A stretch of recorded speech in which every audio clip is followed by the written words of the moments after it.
All right, let's look at one last thing in section 1.4. We're going to look at parallel and perpendicular lines. So I have two lines, and I'm just going to call them L1 and L2. And L1 has a slope of M1, and L2 has a slope of M2. Then we have some characteristics for when they're parallel and perpendicular. So for parallel, I was looking at two lines that are parallel. Here's an example of two lines that are parallel here. So they look like they do in fact have the same slope, and that is what the property of a parallel line is. So these guys are going to have the same slope if they're parallel. And L1 and L2 are perpendicular. So what perpendicular looks like, so if there's my L1 line, then a perpendicular line, L2, is going to cross L1 at a right angle. Okay.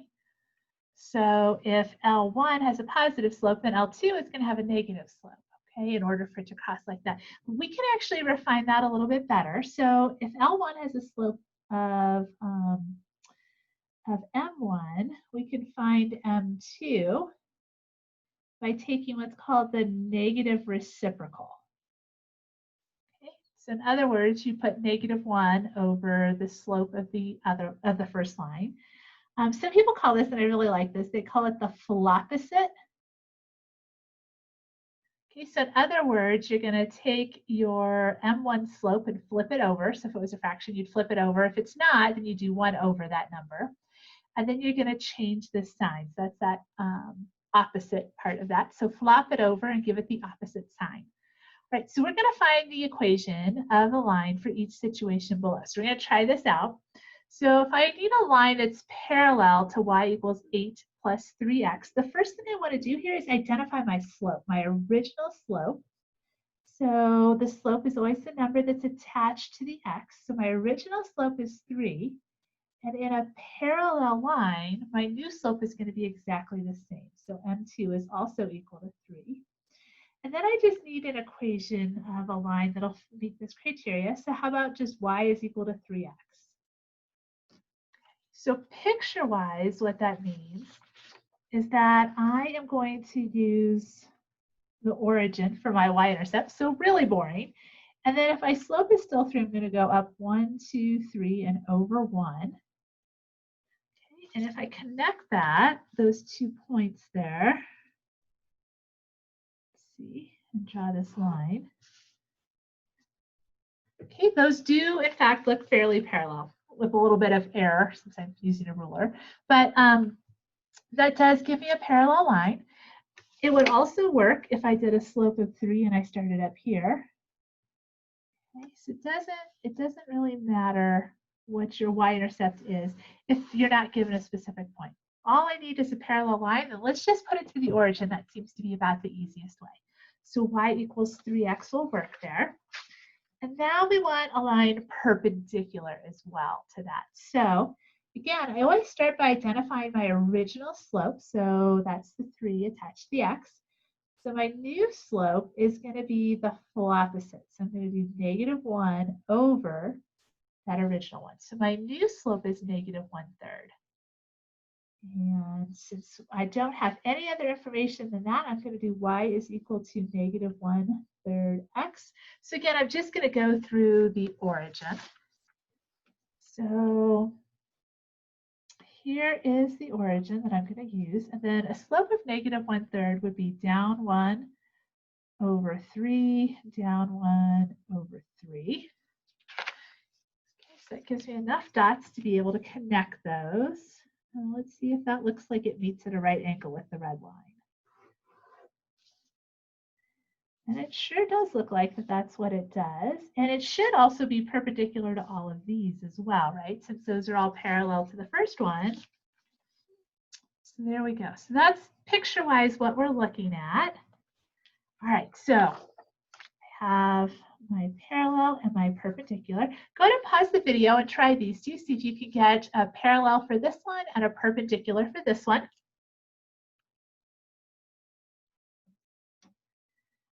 Okay, so hopefully you tried those. Let me give these a whirl for you here. So my original slope is -5.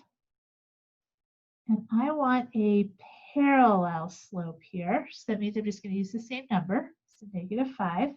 So how about y is equal to -5x? Okay, you could do -5x plus some other constant like +7, -2, something like that. That's totally fine too. This just happens to go through the origin, so just make it easy. 25, let's identify our original slope is 1/9.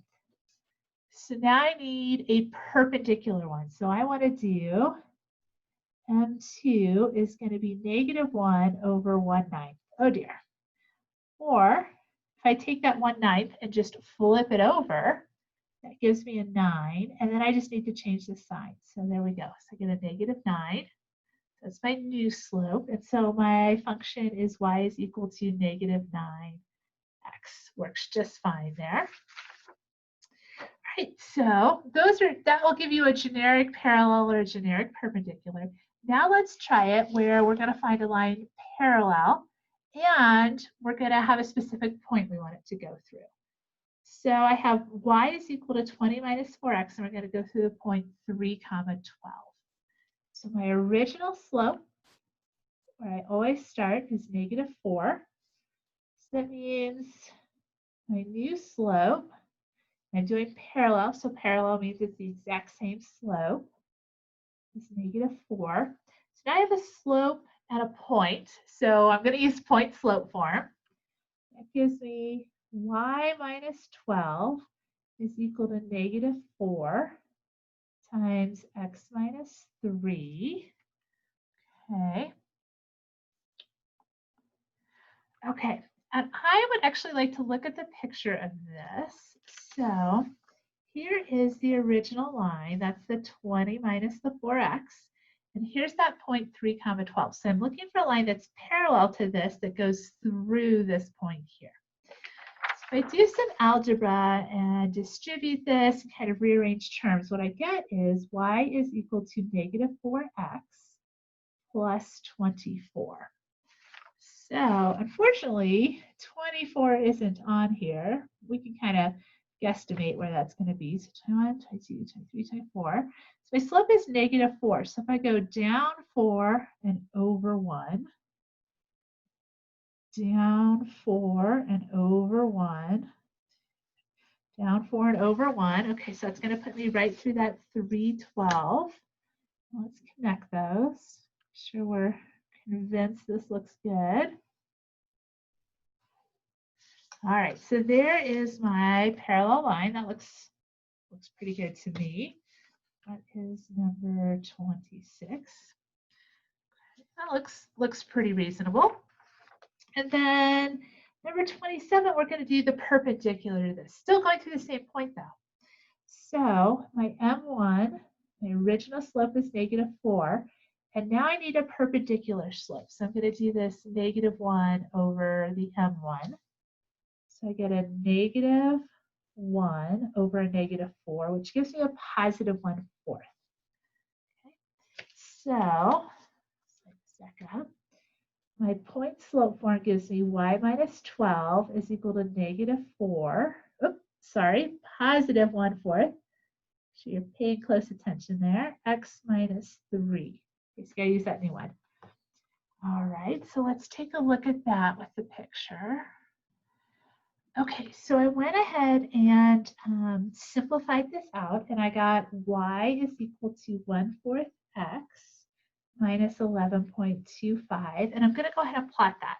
Now, you do not need to do this. You can leave your answer right here. The only reason I did this is just so we can plot it and take a look at it so you can convince yourself that, yes, we really did come up with a parallel or perpendicular line. So, sorry, that should be a plus 11.25 there. And let's go ahead and plot that and make sure that that looks like it is going to work good for us. So here is 11, here's about 0.25, and my slope is 1/4. That means I'm going to go up 1 and over 4. So 1, 2, 3, 4, which puts me right about there. So now if I connect these two dots, hopefully it's going to run through this other one that I'm supposed to be. Okay. So that is my line for number 27. And let's take a look at that. It does indeed go through this 3, 12 point, and it does look like it meets there at a right angle. So I feel fairly confident that we have correctly figured that out, but I wanted to show you what that picture looks like. All right, so I would like you to pause the video, give these two a try, and then we'll come back and double check that together.